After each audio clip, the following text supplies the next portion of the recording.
السلام علیکم ورحمۃ اللہ وبرکاتہ۔ امید ہے سب بہن بھائی خیریت سے ہوں گے۔ آج ہم ذکر کریں گے اصحاب فیل کا واقعہ۔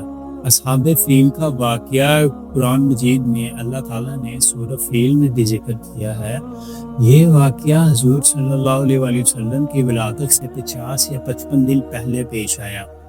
نجاشی شاہ حبشہ کی طرف یمن کا حاکم ابرہہ تھا۔ ابرہہ ایک کافر تھا۔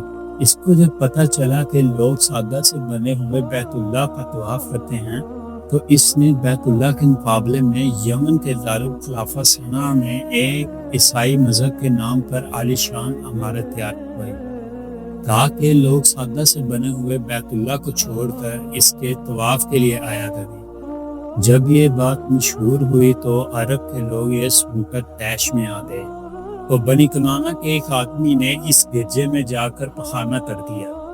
جب یہ بات ابرہہ کو پتہ چلی تو وہ طیش میں آ گیا۔ اس نے قسم کھائی کہ میں خانہ کعبہ کو مسمار کر دوں گا۔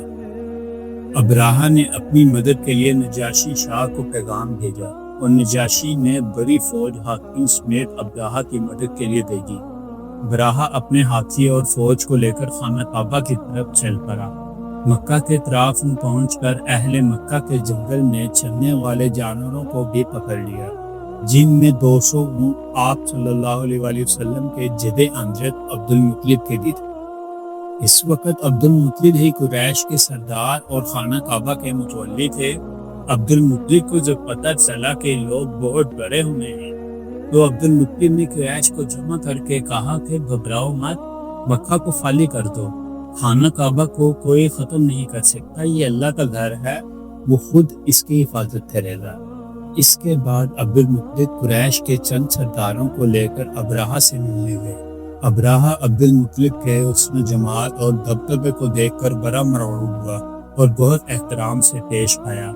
پھر دوران گفتگو اونٹوں کی رہائی کے لیے کہا تو ابرہہ نے کہا، میں بہت حیران ہوں کہ تم نے اونٹوں کا سوال کیا، لیکن خانہ کعبہ جو تمہارے اور تمہارے ابا و اجداد کا دین اور مذہب ہے، اس کے بارے میں کچھ نہیں کہا۔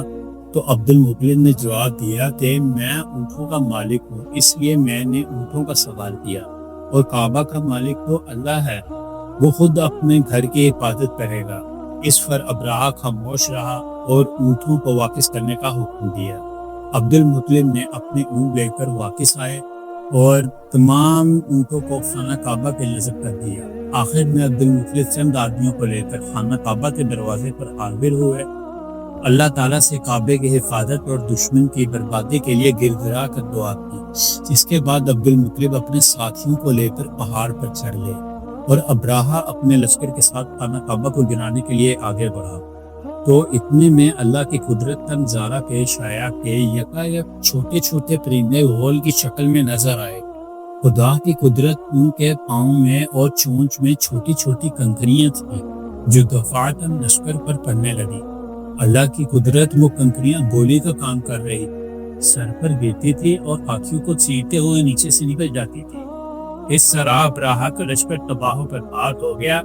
ابرہہ کو اللہ نے ایسی سزا دی کہ ابرہہ کے بدن پر چیپک کے دانے ظاہر ہونے لگے، جس کی وجہ سے اس کا بدن پھٹ گیا اور اس کے سارے اعضاء کٹ کٹ کر گر گئے۔